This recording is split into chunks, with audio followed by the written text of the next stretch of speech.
And those of you who are not familiar with Capital City Village, we are a local nonprofit. We are dedicated to helping seniors age well in their own homes in the Austin community, wherever they happen to call home. And we do that through a blend of supportive services delivered primarily through volunteers, such as transportation, grocery shopping, technology help, minor home fix-its, as well as a full complement of engaging programs like the one today, as well as social programs to keep people really connected and avoid isolation. So that's our idea about aging well. We're very pleased to have a robust speakers series, and I would really like to thank the folks that made arrangements for this. And I am very, very pleased to introduce to you today Mr. Roosevelt Weeks of the Austin Public Libraries. A little bit about Mr. Weeks. He is a 2014 graduate of the Master of Library Science program at the University of North Texas. As director of Austin Public Library, he leads a team and a library system which includes 20 branch locations, the History Center, and the new Central Library. Prior to joining Austin Public Library in 2017, Mr. Weeks served as the Deputy Director and Chief of Staff at the Houston Public Library. In both roles, he oversaw policies and procedures, oversight of all audits, leadership development, training, facilities, employee relations, compensation, outreach initiatives, budgets, and financial reports. So I'm really, really pleased to hear not so much about the day-to-day running of that side of the library, but really what the library means for the Austin public. And it's particularly important, I think, for us as an educated and a thriving community to have such a robust library system. And so without further ado, I'm going to turn it over to you, Roosevelt. Again, thank you so much for making some time for us today. It is a real pleasure. So I'll leave it to you. Thank you, Tommy, for that introduction. And Henry, thank you for the invitation of bringing this together to make this happen. What I'm going to do right now, if you allow me to share my screen, I have a little short presentation. Hopefully it won't take any more than 15 minutes. And that'll give us some time for any specific questions that you have in that. So give me 1 second here.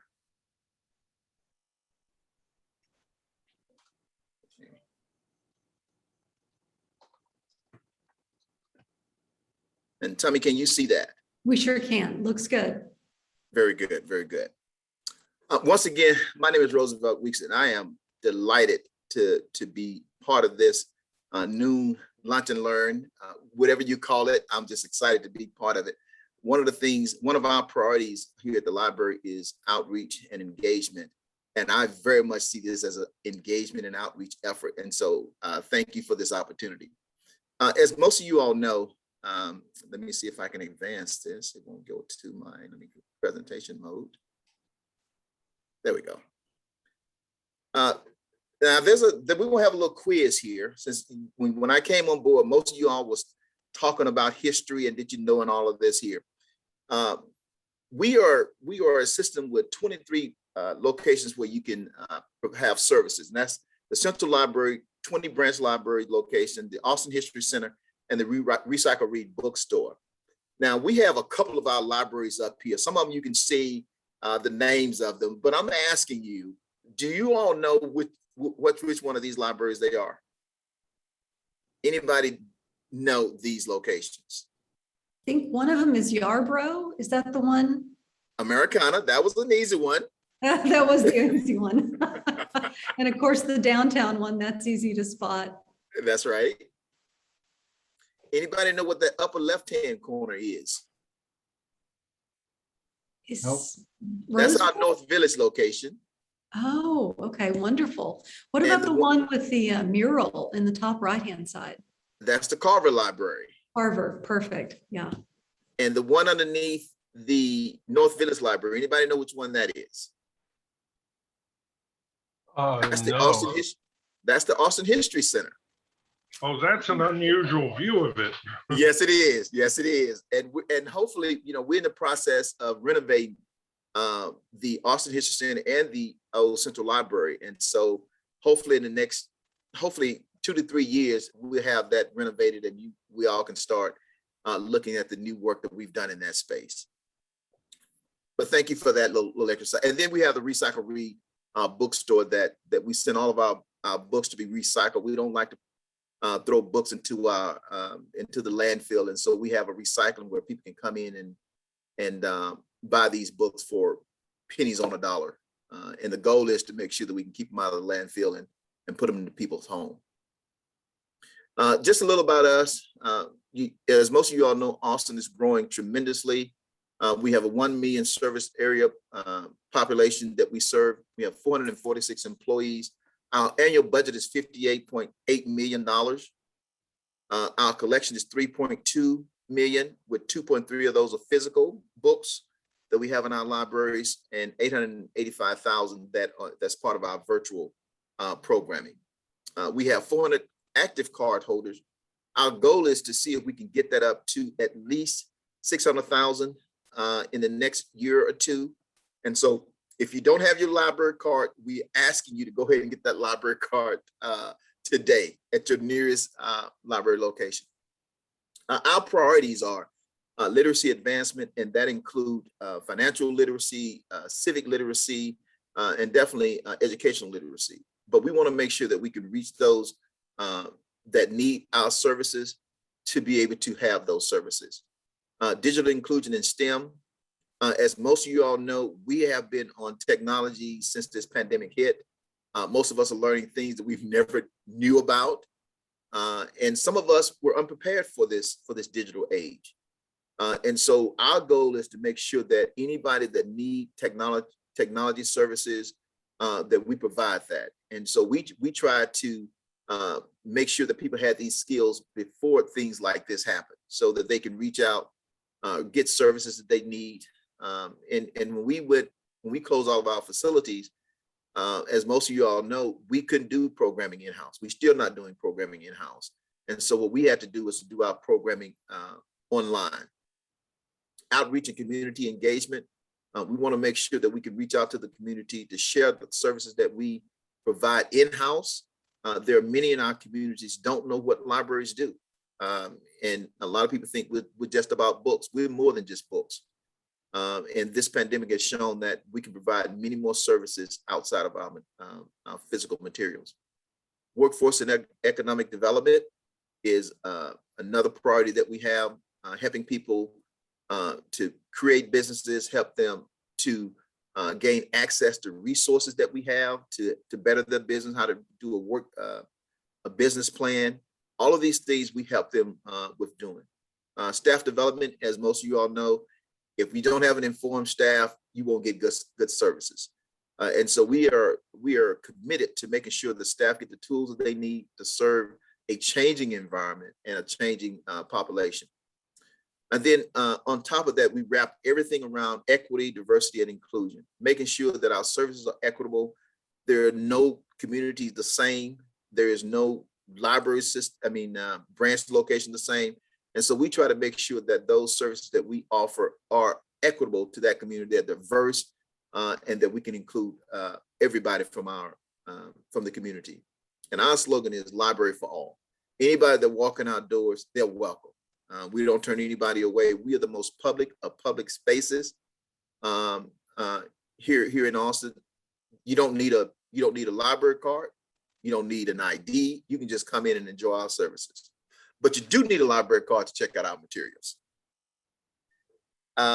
We believe in our communities. We partner with many in our communities to provide services.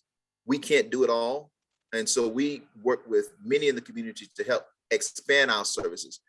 In one of the pictures that you see here, the St. David's Foundation, we believe in health literacy. And one of the things that they provided is dental services to those that needed those services that couldn't go to a dentist's office or whatever they can't get to. And so we had this vehicle out in our St. John location where there's a school attached to our library, and there's many families in that area that could take advantage of those services. And we also have our bookmobile. This was very crucial for us in getting out to the community when we were closed, taking our services to them, making sure that we had books and materials to folks out there as well. School partnerships. This is one of the things that I'm really excited about. And you all will be one of the first to hear this. On October the 1st, we're making library cards available to every student under the age of 18 in Travis County. Most of y'all may not know this, but right now we can only issue library cards to people that reside in the city of Austin. And there are some cases where you may have an Austin address, but you don't live within the city. If you don't live within the city proper, you have to pay $120 to get a library card. And so I am excited about the fact that on October the 1st, any kid, any student will be able to get a library card for free. And we have been working with many school districts. We're already working with AISD, Del Valley to get them library cards because their headquarters resides in the city of Austin. And so that's how we were able to give them library cards. And so we have locations like Maynard ISD, which they don't, the city of Maynard have a volunteer library system. It's just not adequate for, that I feel is adequate for the people to get library service. And so we're excited about the opportunity for those students to be able to get library cards. And we're talking about public charter schools, private schools, homeschoolers. Any of them can walk into our library on October the 1st and get a library card. So we're excited about this program. Our programs, and you can see where in 2019, pre-pandemic, we had over 7,200 programs that we provided in our buildings. In 2020, when the pandemic hit March of 2020, we shut all of our buildings and we went virtual. And so 3,800 of those. And this year we're trying to come back. We're still not doing in-house programming. And so we've done 1,200 programs and those programs range from all types of things. In one of the pictures right above in the upper right-hand corner, we're doing cooking demonstration at our central library where we can take out this stove and cook anything that we so choose. And there's a full-fledged kitchen right there to the right of that. And on this day, it was Pie Day, 3/14, play on words, where we made some pies during that time. Technology, and most of you all know, as we talked earlier, when the pandemic hit, we realized that we didn't have, a lot of our customers didn't have the tools that they needed to get to us, or they were unfamiliar with how to use those tools. And so what we provided hotspots and laptops to those folks in the community that did not have the tools to get there. And we are circulating laptops and hotspots as we speak, and we're looking to expand upon that to those in the communities that do not have it. And so if you can look at the web hits, people that's using our sites, that's how they got to us. Our Wi-Fi users, when we were open to the public, we had 525,000 people that used our Wi-Fi services. And we found out that even when we were closed, we kept our Wi-Fi on in our building, and a lot of people were able to gain access by the bleeding over outside of our buildings to use our Wi-Fi. And a lot of people used our parking lots to gain access to our Wi-Fi services. Computer users, pre-pandemic, we had 539,000 people to come in and use our libraries for computer access. There are a lot, even though we are a technology advanced city here in Austin, there's still a lot of people that do not have computers in their homes. And so we recognize that we're one of the regional best or most used services in the Central Texas. They come in, they need us. And when we say that we're more than just books, just look at the numbers of people that's using our computers. They want access. And when we have a lot of downturns, emergency situations, and people need to access social services, or they need to make doctor's appointments, oftentimes you can't, these providers tell you, you got to go to the web and get those services. You can't do that if you don't have computer and internet access at home.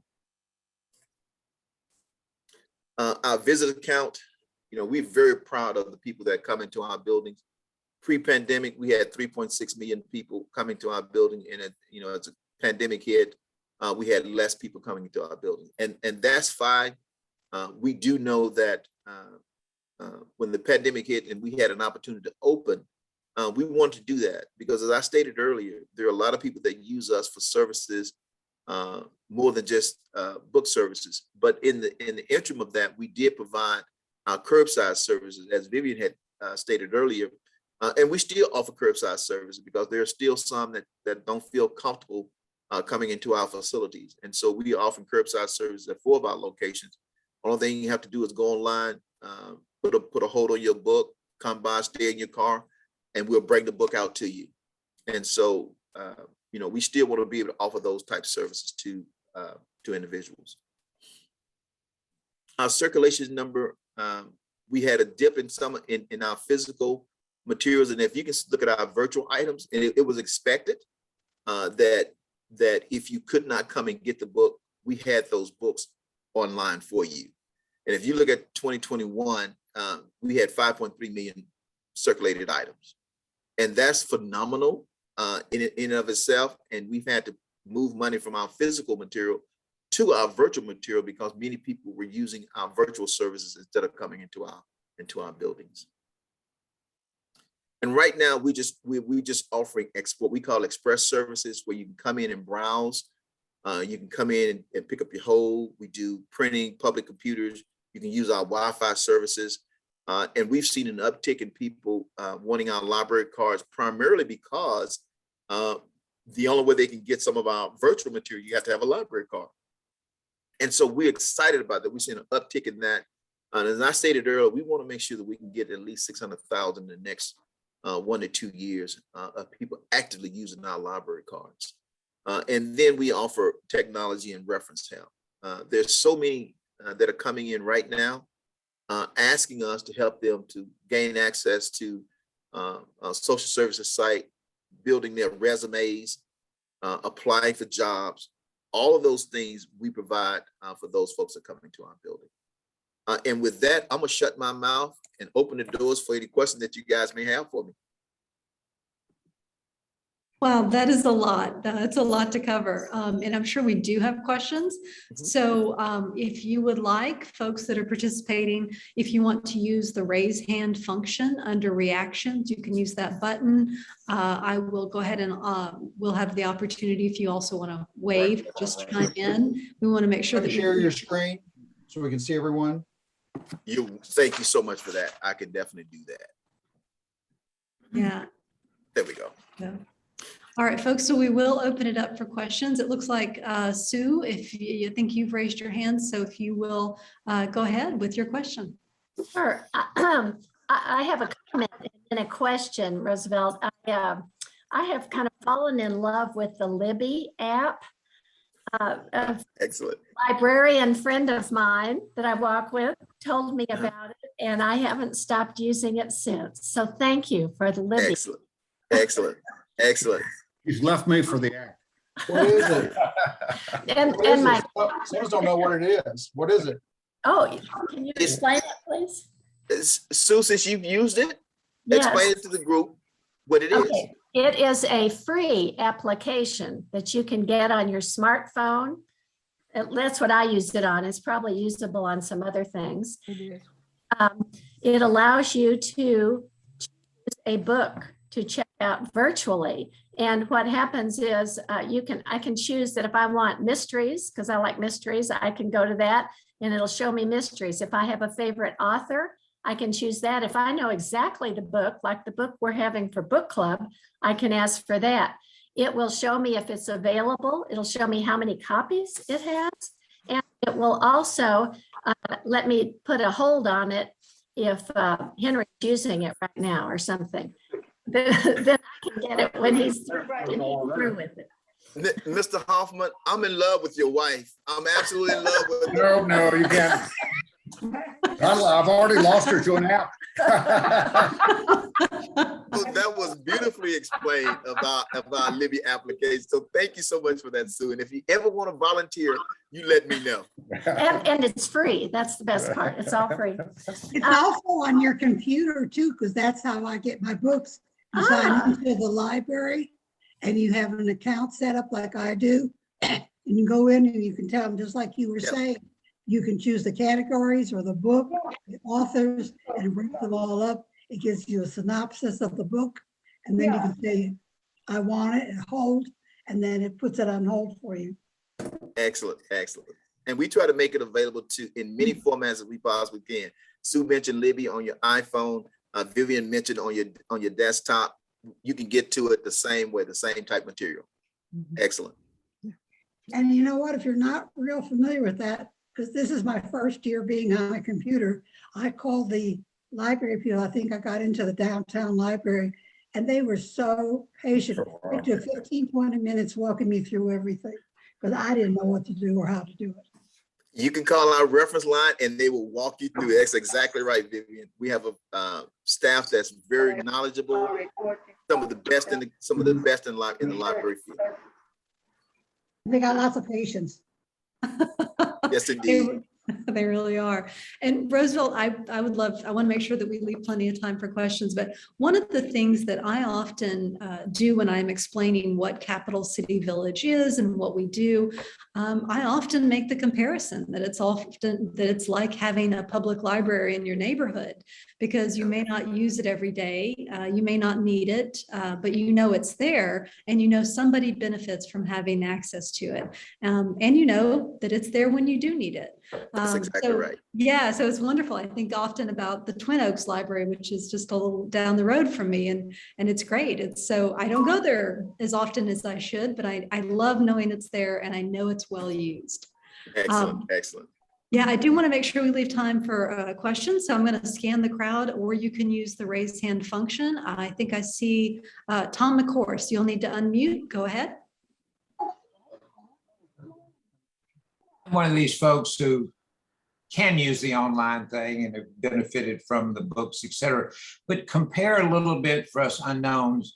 What am I going to see in the, say, Old Quarry Library? For those you don't know, that's in Northwest Hills. Yep. And something east, like the Carver Library. Do you staff those differently? I mean, I know you've got the same computers, but do you staff those two kind of what I would assume to be divergent facilities equally?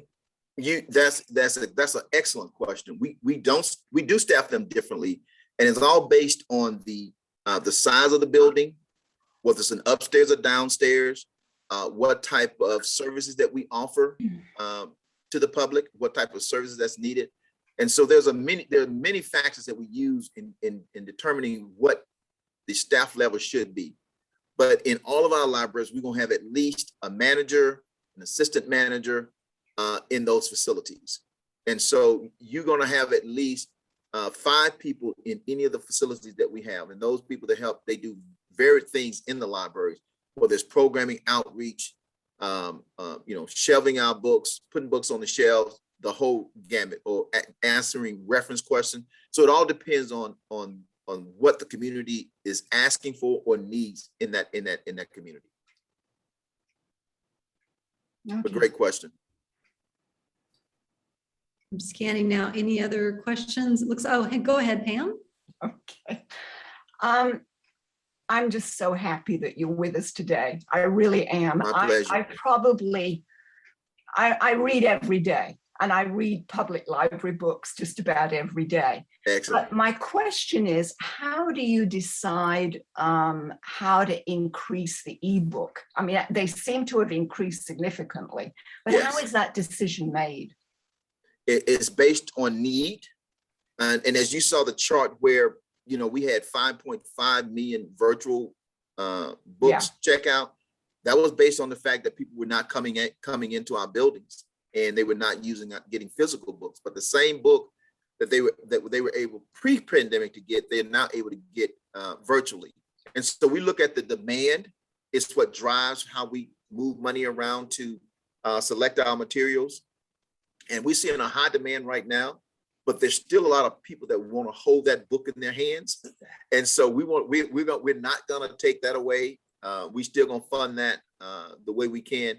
And every year we get a probably 2.5 to 3% increase in our book budget because of the demand. And I'm so grateful that the city does that for us. And so, that's primarily how we decide on whether we buy physical books or virtual books. It's based on demand. Thank you.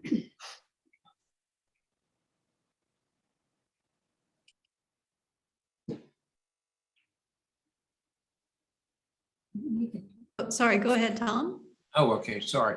Tell me what it's like to run a library in Houston, Texas, and a library in Austin, Texas. You know, it is vastly different, but it's similar. Vastly different, but similar. And when I say that, I mean from the standpoint of here in Austin, we have folks that truly deeply love libraries at all levels of the spectrum. In Houston, is more a diverse community that have different needs. They have a huge need for social services. They have a huge need for technology access. They have a huge need for language services. And so in Austin is more compact. In Houston, it's more diverse and spread out over 640 miles here, you know, and so it's similar to what the service that we provide, and that is to make sure that everybody can have access to materials, making sure that that we're being the best we can for all the citizens as best we can. But so, you know, from that standpoint, it's similar but differently based on the needs of the community. That was a great question. And let's see, I'm going to scan here to see if there are any others. I'm sorry, go ahead. I think I see a hand raised. Yeah, go ahead, Gail. Please go ahead and unmute and chime in. I was a librarian at the Dallas Public Library for a number of years. And when we first got computers, we found that a majority of the people were just coming in that did not have computers and just to use the computers. They weren't really checking out books. And I wonder if that has changed now that so many more people have computers. What percentage do you see of people coming in just to use the computers instead of actually checking out books? You know, that we still have a lot of people coming in to check out books, primarily because to get internet in your home is not a cheap deal. It's not cheap at all. And so we still have people that are trying to weigh the difference between paying for that internet access cost or, you know, taking care of the family's social needs or needs of the family. And so we still see a high number of people that come into our facilities that need our services from a technology standpoint. So, you know, I showed you the number of back pre-pandemic, we had 500 and some thousand people that used our services. That number is starting to creep right back up because a lot of people are coming in just for that service. As far as the percentage, I don't know what that percentage is, but we still see a high number of people that want to use those services. Thank you. And you'll find out that anytime there's a tough economic environment that we have out there, the things that people want to get rid of is the technology, the internet or television service, those things that they can live without. You know, and so they drop that because they know the local library is there for them to use that services. And so we welcome them to do that. Yeah, thank you for that. I Great think question, Gail. Marion, yeah, it is. Actually, Marion, I think you have your hand up. You may need to unmute. No, I think I'm good. Do you hear me? Yeah. Okay. So if I put in a request for a particular book that doesn't exist yet, how do you decide whether to buy that book or not for the library? Excellent question, Marion. So you want to answer that question for her? No, I'm just kidding. No, what we do is we have a collection development department that go through and look at certain criteria. If that criteria meet our selection code, then we'll go ahead and buy that book. But we take recommendations from the community all the time. And so if there's a book that you don't see in our collection, just make that request to us, and then we'll see if we can get it and we'll check and see if it meet our requirement. If it meet our requirement, we'll get it into our library. What are the requirements? Say it again now. What are the requirements? Now, so you asking me, Mary, something that's out of my field right now. I have to go ahead and look that up but one of the things is that, you know, they're looking at making sure that, you know, the book meet the needs of the community or is on a topic that's relevant, something that's interesting or keeping people interested for the majority of people, making sure that, you know, the language in the book is, you know, is adequate for people to read. And I'm not talking about, whether it's controversial or not, but, if it's well written, those are the things that we look at. And our staff go through that quite a bit. But I can definitely get you, Marion, the criteria that we use to do that. But those are just some of the things that I know that we do in selecting books. Great, that was a really good question. Roosevelt, I wanted to circle back just really quickly. You had mentioned sort of one of the things that you're working on and have continued to work on and is part of your movement going forward is the distribution of laptops and hotspots. And I know that I can speak certainly for Capital City Village, and I'm sure everyone here on this call, when the pandemic hit, we made a really quick pivot to bring as much of our programs online and to try to make them available and accessible to as many people as possible. And in some ways that was particularly challenging working with a senior population, but we really worked diligently. And there are a couple of really key volunteers on this call today that helped us get people comfortable with using their computers, getting access to computers. Getting access to hotspots was a whole other issue. And so because that, there is that very true digital divide, and that sometimes people can become unnecessarily isolated if they don't have access to people virtually or the programs or the resources that they need. Can you talk a little bit more about sort of what you see that role for technology and that access to it and that sort of, making the playing field more equitable in a technology sense for people who are library users or users of the resources that the libraries offer? Tommy, that is an excellent question. Absolute excellent question. And I'm gonna tell you guys a secret. Don't tell anybody else this. My heart is with seniors and children. If you're in the middle, yeah. But my seniors and my youth are my sweet spot. Now, let me just say that. When it comes to access for seniors, and we started a program where we're actually working with senior citizen community, such as Capital City Village, to come in and talk to the customers about how to use technology. How we lend out those devices, laptops and hotspots to these communities so that they can use them. Because as you stated, during this pandemic, a lot of people felt isolated. They were isolated. They didn't have any way to get to family members or any of that. And so what we've set up is we have some staff that can go out into the community to talk about our technology, how to use that technology. And in some cases, we have lent out blocks of hotspots and laptops just to that community where they checked out by, say, a Tommy who's over the community, and they lend those out to people and they keep track of where those devices are. And if anybody need help, as Vivian stated, you can call our reference desk and they'll be able to walk you through how to use those devices.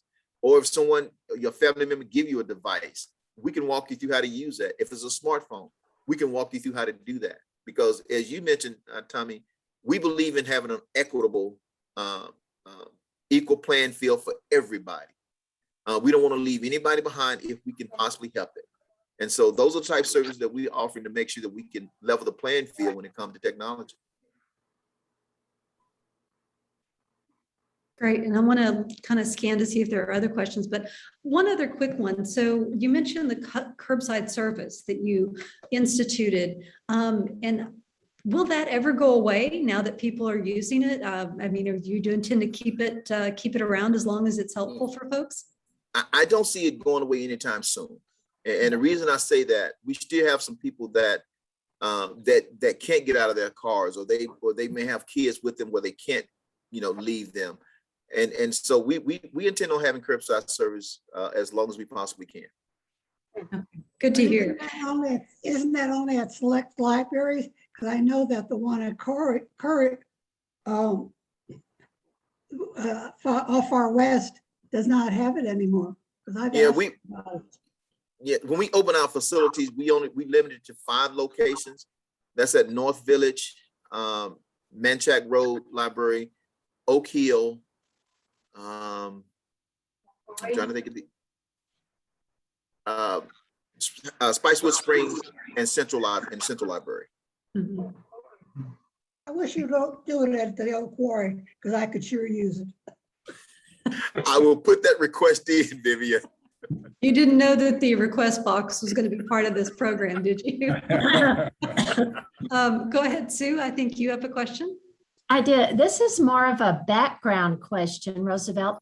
Obviously, you are extremely knowledgeable and very enthusiastic about libraries and books, but how did that start for you? Oh my goodness, Sue, you done hit a hot spot for me. Let me tell you, in school, I graduated with a BS in computer science. I worked for a technology company called Accenture. I worked for them for 10 years, and it was a technology company. And I volunteered at a library outside of Houston. It was the Pasadena Public Library. And I volunteered there for 3 weeks because the technology guy had quit. And a friend of mine was the director of that library, and she asked me to come in and teach some computer classes for her. And I taught computer classes there for 3 weeks. Absolutely fell in love with it.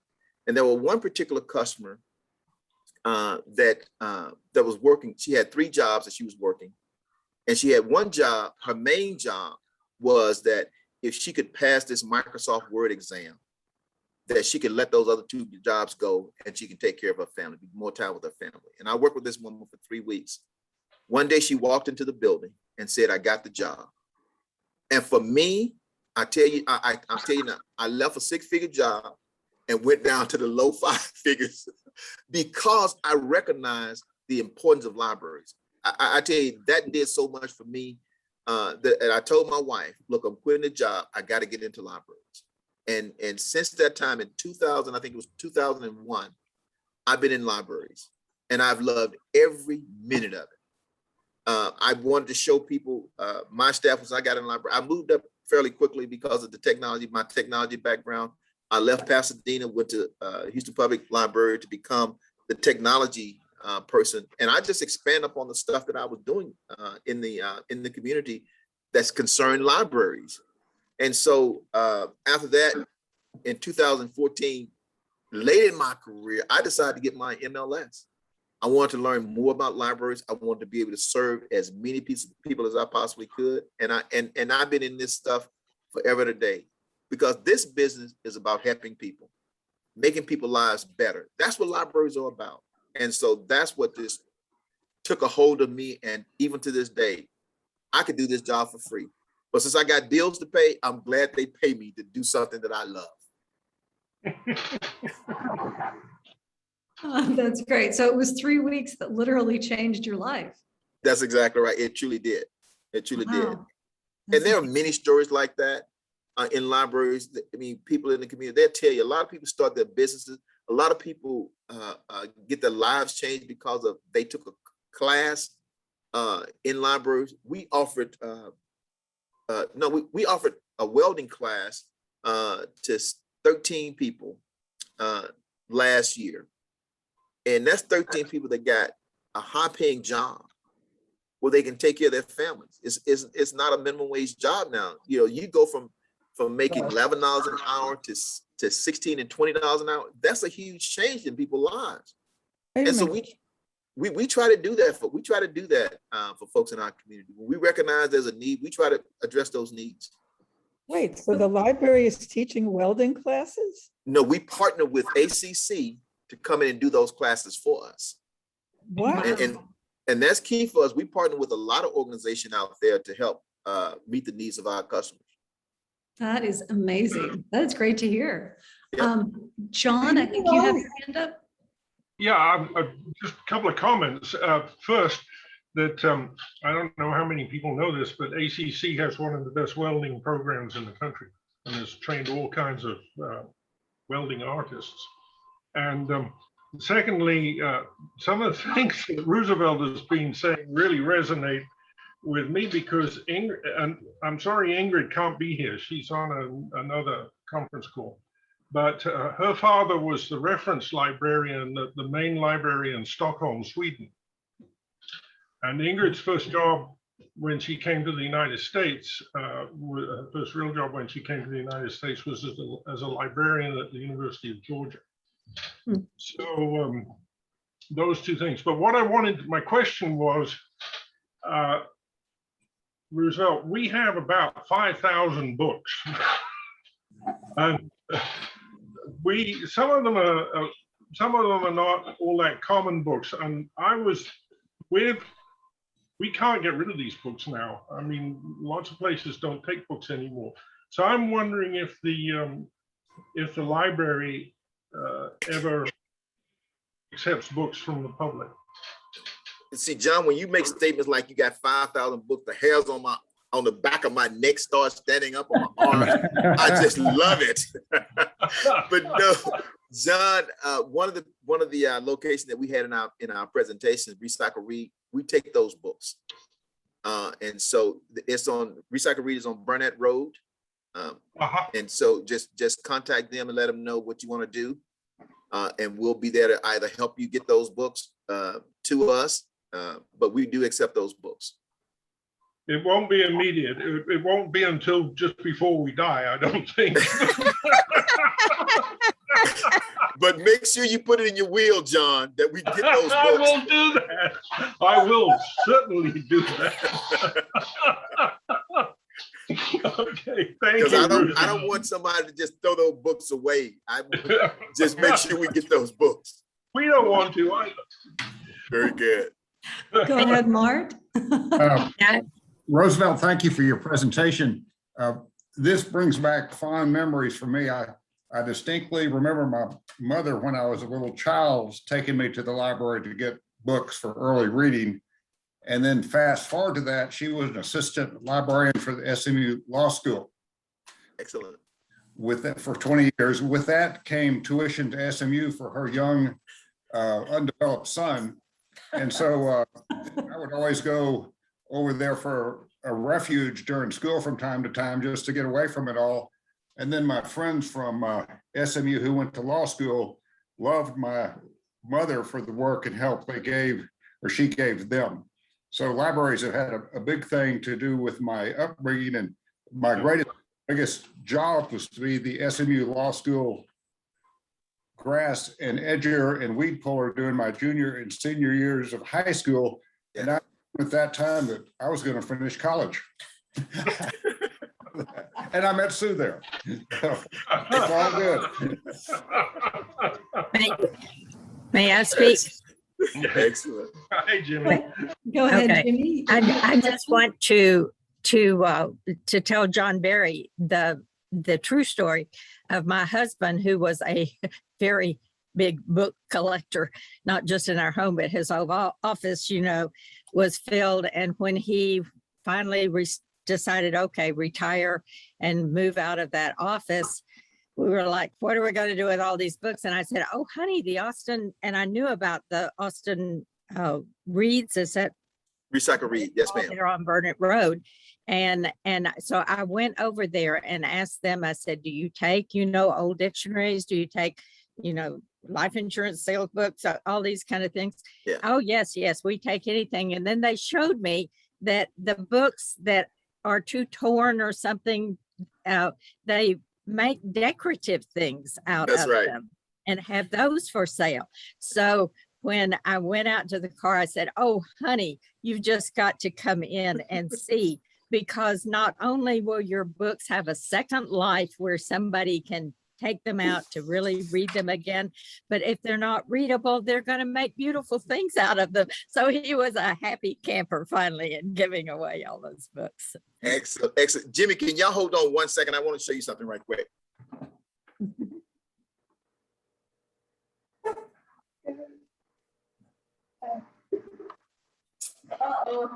You guys see this? Okay. I can't see it. Yeah. I got to pin it. Okay. You got it? This was done out at Recycle Read. Okay. And so we make sure that we give a book a second life in some form or fashion.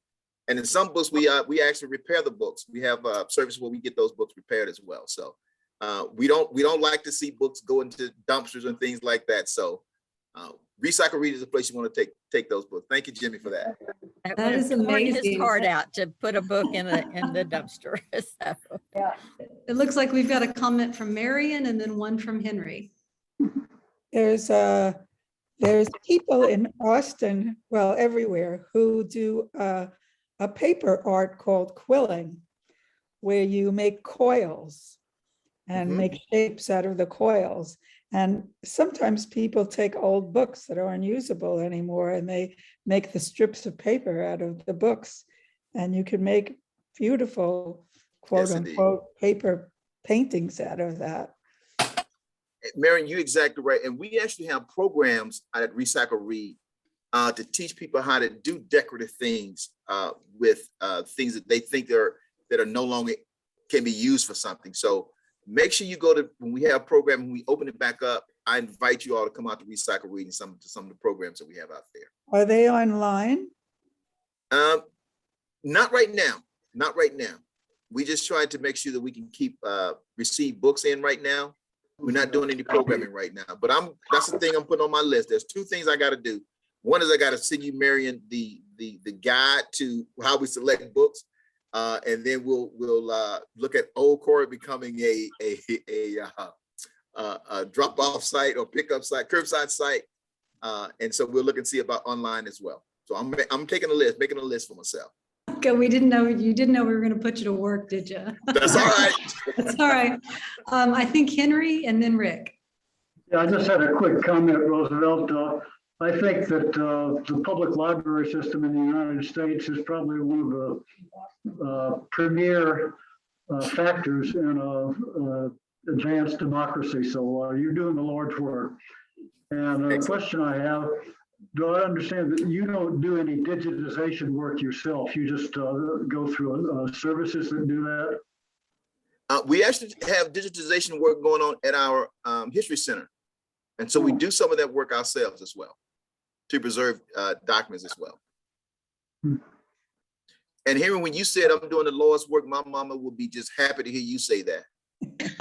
Well, we couldn't imagine living in a city that didn't have a facility like the Austin Public Library. So you're keeping us here. Excellent, excellent. Go ahead, Rick. You mentioned the History Center.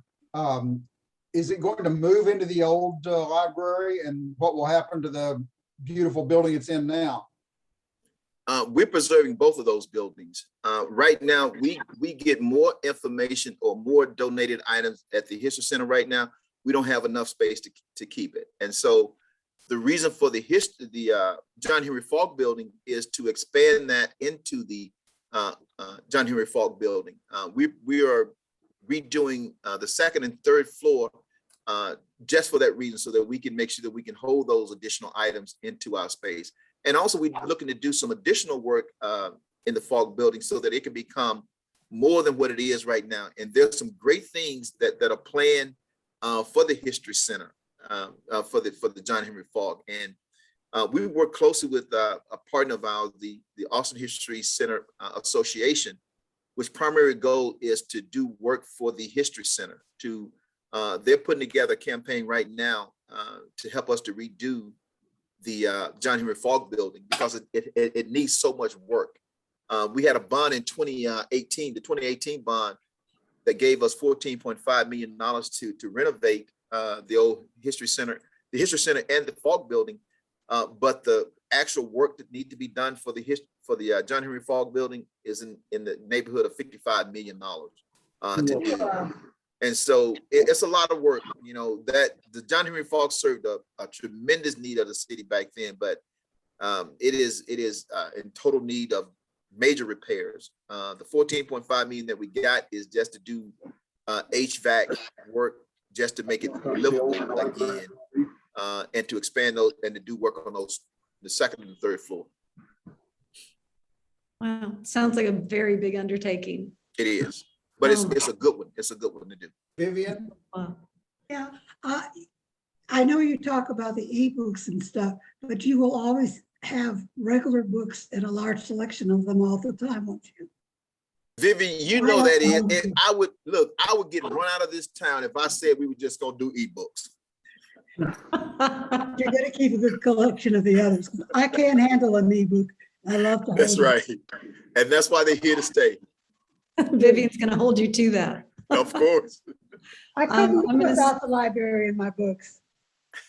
Excellent. I'm going to scan really quickly just to see, one of the Gail. things. Gail has Roosevelt, one. go ahead. Is Gail, that- Oh, Gail, go ahead. I just wanted to add on about Recycle Books, a statement. I volunteered there a number of years ago, and they not only, if they don't have, we had 3-4 feet full. I guess you've been there before, we've had 3 or 4 feet of donated books, and a lot of times, if we couldn't use them all, or they just didn't fit in there, a lot of them were donated to other organizations. So Goodwill is one of those organizations that we donate to as well. Mhm. Because Yeah. we believe that when books are in homes, children, families become better off. And it's important that we get those books in the kids' homes. Where else are they donated to? Do they go to the prison system, for example? Pam, that's a great question. There are a lot of library Yeah. systems that use has a prison ministry or a prison Yeah. outreach effort. Yeah. We have not done that as of yet, but like I say, you guys are giving me some great ideas. Good. That's a necessary one. Yeah, there was a group called Inside Books that was doing that. I don't know if they're still active or not, but for a while they were doing that. Also, some of the clinics that for children, they donated some of the books to them also. Right. And before I forget, Tommy, let me give everybody my email address, because I need to send something to Marion. So I'm gonna give you my email address, and y'all can send me your request. Get a pen, guys, get a pen. And since it's recorded, you can get it off there as well. Okay. It's Roosevelt.weeks, that's WEEKS, at austintexas.gov. Okay. Roosevelt.weeks at austintexas.gov. And Texas is spelled out, correct? It's spelled out, that's correct. Yeah. And I'll so now scan- y'all can send me emails, y'all can send me requests, whatever you want to send me, just send it to me. Now, everybody watching on Facebook is going to do that too. Oops. Roosevelt, be careful what you wish for. But listen, I don't mind taking calls from the community. I truly don't. I love getting out to the community, talking to the community members. And so it's not a problem. Whoever want to reach out to me, they can. Just allow me a couple of weeks to respond. Well, it's right, exactly. Well, I'm going to scan real quick, but I do want to thank you. I noticed that one of the things is we talk about our comments and our questions, and you fielded them so beautifully. So thank you for that. Is that it seems like everybody on here can cite some instance where they directly, or somebody in their family indirectly, had some association with libraries, and certainly with books to a great benefit. And I can certainly identify with that as well. Like I said, I love having a neighborhood library. I remember stories when my mother would tell about being young and very poor, and she was just exhilarated when she discovered the library, so she could go once a week and get a book and bring it home and hide it so her siblings wouldn't, destroy it or mangle it. But that was, that was just, it made her, her life so much richer to have access to books through the public library. And just kudos so much to what you're doing. We thank you so much for your time today, but so much more for the work that you're doing at Austin Public Libraries. I am just so grateful and thankful. You all know that we wouldn't exist without supporters like yourself. We would not exist.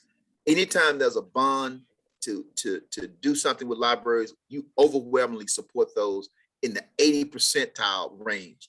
And so that's from the support of you all. And our city council, our mayor, our city manager, they recognize that libraries are important to the communities, and that's why they fund us that way. Our budget has not been cut, even during this pandemic, because we recognize, the city recognized that it's a great need for the community. And I thank you all for inviting me. I truly do thank you.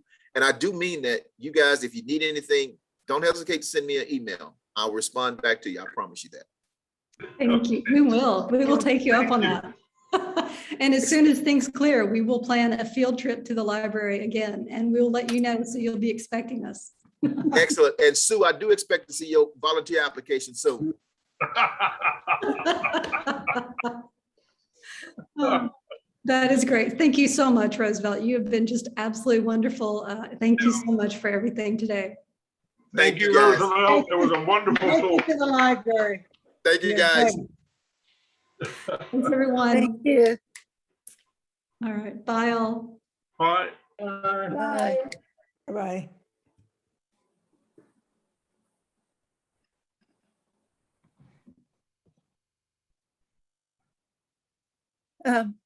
Vivian, Yeah. happy holidays. Happy Tonight's holidays to you. co-mids, Ray. I'm going to watch my daughter. Are you going to watch your daughter?